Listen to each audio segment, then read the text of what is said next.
Gwalior SP office में यदुवंशी महासभा के पदाधिकारियों और सीएसपी विजय भदौरिया से हुई नोकझोंक के बाद अब यादव समाज ने सीएसपी विजय भदौरिया के खिलाफ मोर्चा खोल लिया है।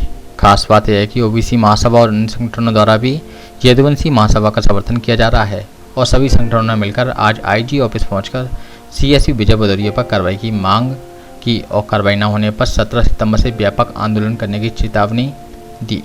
यदुवंशी महासभा के अध्यक्ष रूपेश यादव ने बताया कि भिंड एसीएफ बटालियन में पदस्थ एक जवान द्वारा यादव समाज के नेताओं का अपमान किया गया था, जिसके विरोध में वह एसपी ऑफिस में ज्ञापन देने पहुंचे थे, जहां सीएसपी विजय भदौरिया द्वारा यादव समाज के नेताओं को हड़काया गया और अभद्रता की गई, जैसे यादव समाज को गहरा आघात पहुंचा है। इसी के चलते आईजी को ज्ञापन देकर सीएसपी पर कार्रवाई की मांग की है। कार्रवाई न होने पर यादव समाज द्वारा अन्य संगठनों के साथ मिलकर व्यापक जन आंदोलन चलाया जाएगा। एक जो एसएफ में आरक्षक हैं बनेंद्र भदौरिया, जिनने भिंड में पदस्थ हैं 17 नंबर बटालियन, उन्होंने यादव समाज के लालू जी, मुलायम जी और हमारे समाज के और भी जो गणमान्य लोग हैं उनको गाली दी और यादव समाज को गाली दी। इसके विरोध में तो संविधान में हक दिया है ज्ञापन देने का, धरना देने का, प्रदर्शन करने का। उसी के तहत गांधीवादी तरीके से हम एसपी ऑफिस गए, वहाँ विजय भदौरिया सीएसपी ज्ञापन लेने आए। जैसे ही उन्हें ज्ञापन दिया गया और उसमें उन्होंने पढ़ा कि आरोपी बनेंद्र भदौरिया है, बोले इस पर कार्रवाई नहीं होगी। तो मैंने कहा अगर इस पर कार्रवाई नहीं होगी तो प्रीतम लोधी पे आपने कार्रवाई क्यों कर दी? आइए कुशवा समाज की हमारी बेटी थी सागर में, उन पर कार्रवाई क्यों कर दी? अगर इस पर कार्रवाई नहीं होती है तो उन पर कार्रवाई क्यों? जाति देख के आप कार्रवाई करोगे? तो भड़क गए और बोले कि डंडे निकाल के लाओ, इनको मारो और कंट्रोल रूम से पुलिस बुलाओ।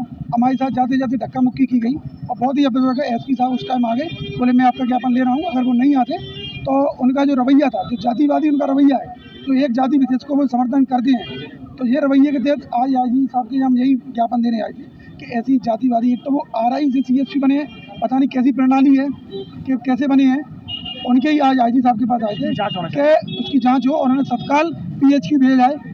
आईजी साहब ने कहा है कि हम 16 तारीख तक उस पर कार्रवाई करेंगे। 16 तारीख तक हमें समय दे दी। आपने कहा अगर 16 तारीख तक आप समय नहीं देते हैं तो पूरी ओबीसी एसटी समाज, जो प्रधानमंत्री 17 तारीख को श्योपुर में आ रहे हैं, पूरे मध्य प्रदेश से ओबीसी एसटी समाज श्योपुर पहुंचेगा और उनके सामने जो पिछड़ा वर्ग के थे, बता दें, और पिछड़े वर्ग के नेता, उनके सामने अपनी पीड़ा रखेगा।